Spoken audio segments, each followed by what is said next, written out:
Ти си експерт? Да, точно ти, от всичко. Лекар, финансист, психолог, треньор, политик и инженер. В България така сме устроени. Ако имаш мнение, значи разбираш. Ако говориш силно, значи си прав. В България всеки разбира от всичко. Абсолютно всеки. И винаги знае повече от този, който реално го прави. Тук не ти трябва образование, опит или факти. Трябва ти самочувствие. Колкото по-малко знаеш, толкова по-уверен си. В България всеки е лекар. Боли те глава, кръвно. Уморен си, черен дроб. Стресиран си, щитовидна.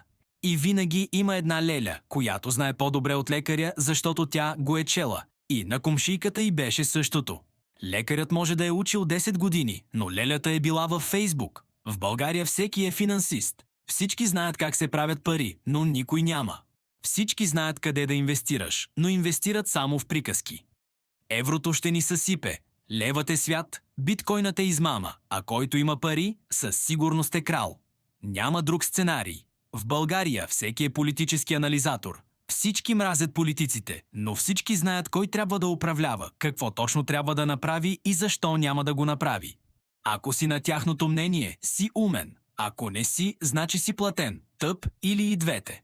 В България всеки е строител. Като гледаш ремонт, аз това щях да го направя по-добре. Като гледаш път, откраднали са половината. Като гледаш мост, тоя няма да издържи.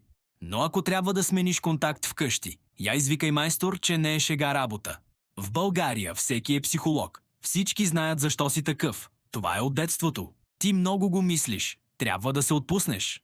Никой не знае как точно, но всички са сигурни, че ти не го правиш правилно.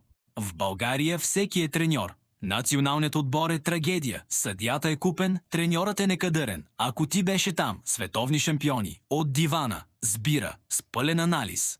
И най-абсурдното е, че никой не слуша. Всички говорят, всички обясняват, всички са убедени, че разбират.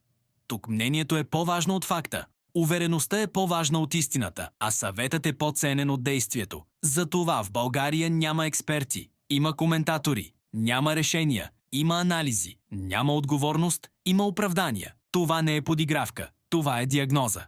На една държава, в която всеки разбира от всичко, и за това нищо не се оправя. Ако това те ядоса, още по-добре.